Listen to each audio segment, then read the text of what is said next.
Now, your husband is 80 years old. Mm-hmm. If he wins a second term, he would be 82 at inauguration. What do you say to those people who say maybe he's too old to be president? Are those fair questions and conversations to be having? I say, look at what he's done.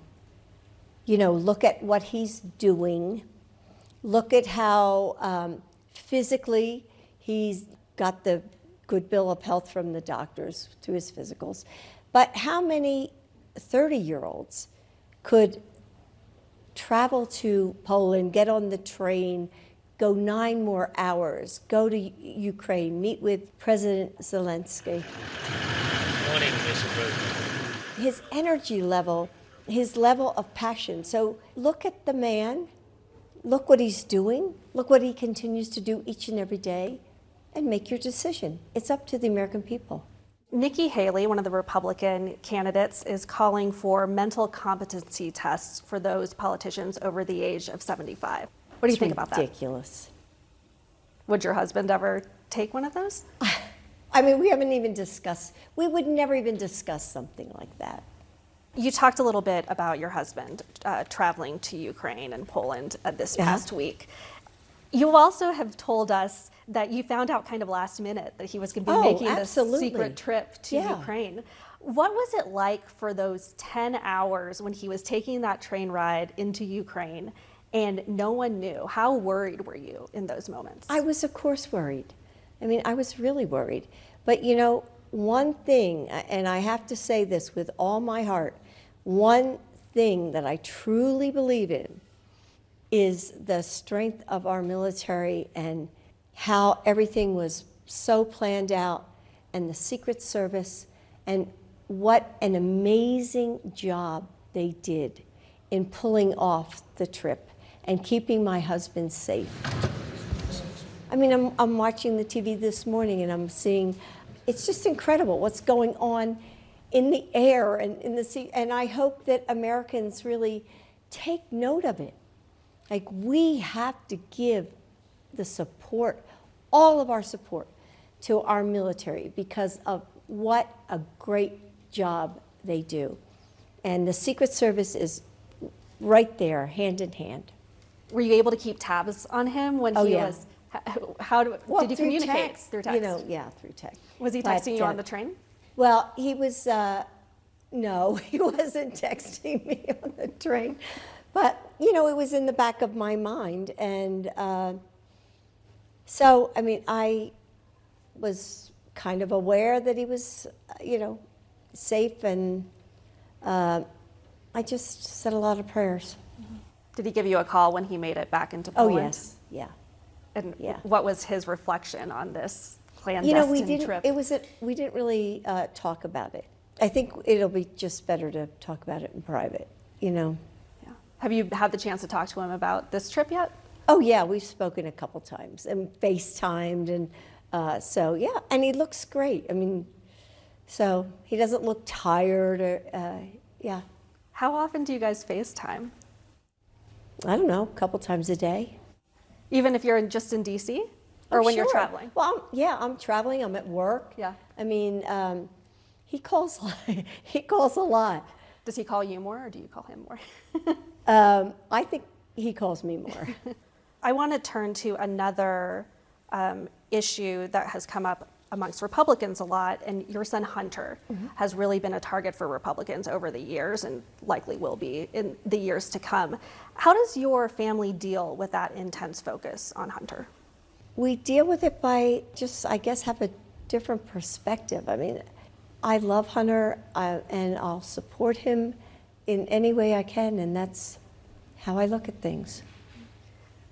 Has the wave of investigations into him, does that factor into any of the thinking heading into 2024? No. The Justice Department has appointed a special counsel to look into the way that your husband handled classified documents when he left the vice presidency. When did you first find out about these documents? Were you surprised? Probably when the rest of America did. I was really surprised.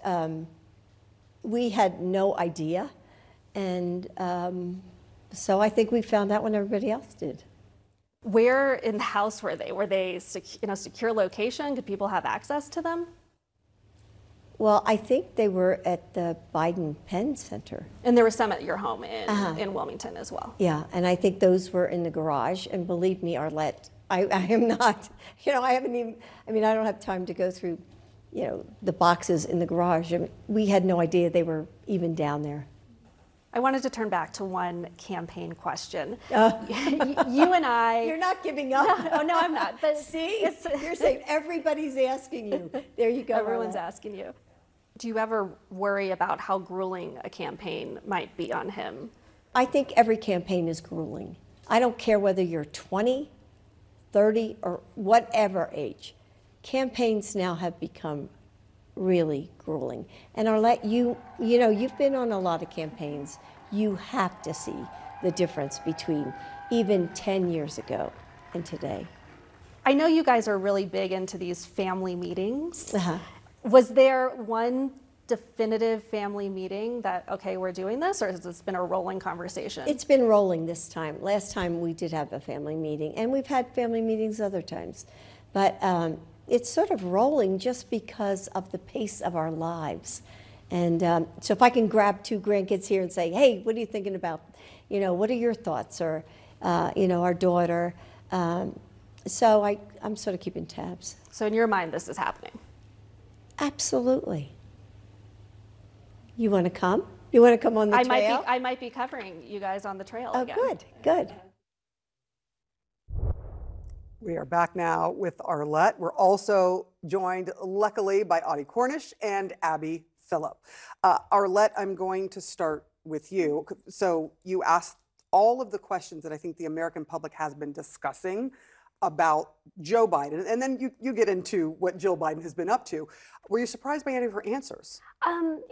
I think that her answer regarding 2024 is quite interesting. I think the way that she answered that question really makes it seem as if it's not a matter of if, but when this campaign will be launched. But she also does leave an opening for him should he decide not to run in 2024. She says it's Joe's decision, and they'll support him if he does. And then she says, but if he decides to do something else, we'll also support him there. So it kind of provides you a little bit of answer both ways. But these conversations that I had with her over the course of those 5 days in Africa, it really does seem like things are moving towards him running for re-election again in the coming months. I do want to ask about this controversy. I don't know if that's what to call it, but over age. It's come up again and again, and Nikki Haley pushed it to a whole nother level when she talked about a competency test. Jill Biden responded with, it's ridiculous. Audie, what do you make of her response to that? I mean, first of all, I think she's more sure-footed in general in terms of how she approaches the press and talks to the press. She's been in this game for a very long time. It's a little bit different from First Lady Michelle Obama, who married someone who was not in public life when they first got together. Jill Biden's been in this for a while.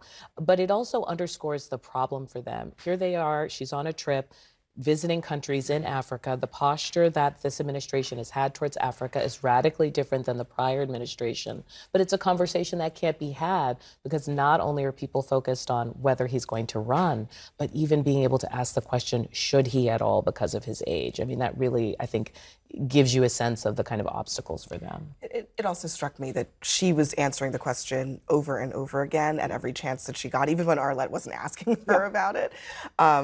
She's talking. She was ready with an answer. Yeah, I mean, she's talking about the Ukraine trip. She's talking about his stamina, his ability to do all of that. I mean, I think she is keenly aware that this is an unavoidable question about her husband, and she is injecting at every moment an opportunity to say, this is a guy who can keep up. This is a guy who has what it takes, who's all there.